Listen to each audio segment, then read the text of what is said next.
একটা মাত্র কিস করলে যদি ব্যাপারটা এত দূর যেত বিয়ে অবধি, তাহলে আমি কোনোদিন কিস করতাম না, আমি এখন পালিয়ে যাব। কি যে করি এখন, কাল বাদে পরশু বিয়ে। শুনেছি লাস্ট কল যাকে করা হয় তাকেই পুলিশ ধরে নিয়ে যায়, তাহলে আমি লাস্ট কলটা আমার বেস্ট ফ্রেন্ডকেই করি, কারণ হর এক ফ্রেন্ড কামিনা হতা হ্যায়। নারুটো কিস শুধু আমি একাই করিনি, আমাকে কেন ধরছিস? ছাড় আমায় বলছি।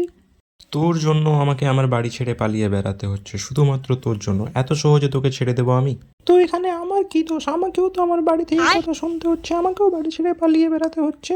কিন্তু আমি কোনো চাপ নিচ্ছি না, যেহেতু তুই আমায় ভালোবাসিস বলছিস, তো আমায় বিয়ে করতে তোর আপত্তিটা কোথায়? আমার কোথাও আপত্তি নেই, ব্যাপারটা হচ্ছে যে আমি যদি এখন বিয়ে করি তো তোরে আমি খাওয়ামো কি?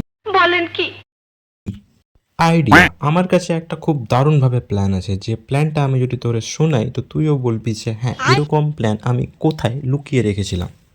তোর মনে আছে যখন তুই ছোট ছিলিস আর তোকে তোর মা কি বলেছিল যে তুই যখন বড় হবি তো আমি তোর বিয়েটা নারুটোর সাথে করিয়ে দিব? তো এখন তো সেই মুহূর্ত, তো তোর বাড়ির লোকের রাগার বিষয় তো এখানে কোনো রকম ভাবেই নেই। আর সব থেকে বড় কথা হচ্ছে এখন আমি ট্রেনে এবং বাসে হকারি করে বেড়াই এবং দিনে না হলেও 500 টাকার মতো ইনকাম করে ফেলি। সুতরাং এখন তোর বাবা আমাকে বেকার ছেলে বলেও তো ডাকতে পারবে না, তাই না?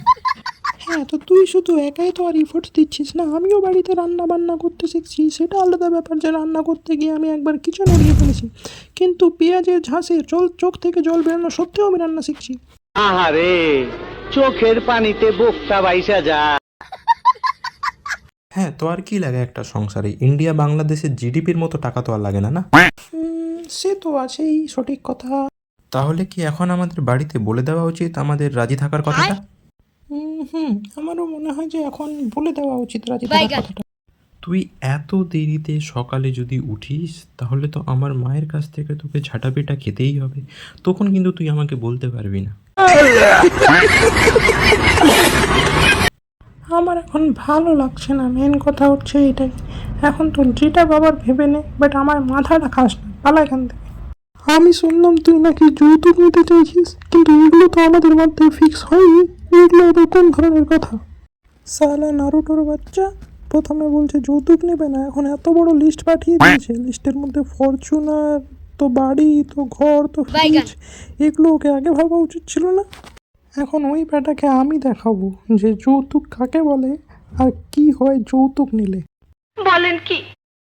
A few moments later. এতক্ষণে তো মনে হয় আমার শ্বশুর বাড়ির লোকগুলো ফরচুনার আর তার পাশাপাশি অনেকগুলো জিনিসপত্র যেমন ফ্রিজ, এসি এগুলো সব রেডি করে দিয়েছে। তো চলো সবাই মিলে সেই জিনিসপত্রগুলো আনতে যাই, তাড়াতাড়ি চলো। 1 hour later. আমাকে ক্ষমা করো নারুটো, আমি তোমাকে এই সমস্ত জিনিস দিতে পারবো না।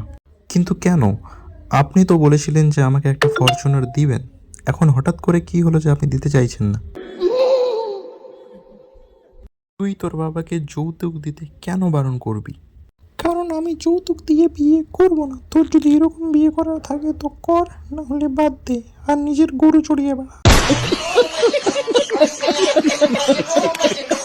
তাহলে তোকে বিয়ে না করে কিডন্যাপ করব, এখন তোর বাবার কাছ থেকে আমি ফরচুনার নিব।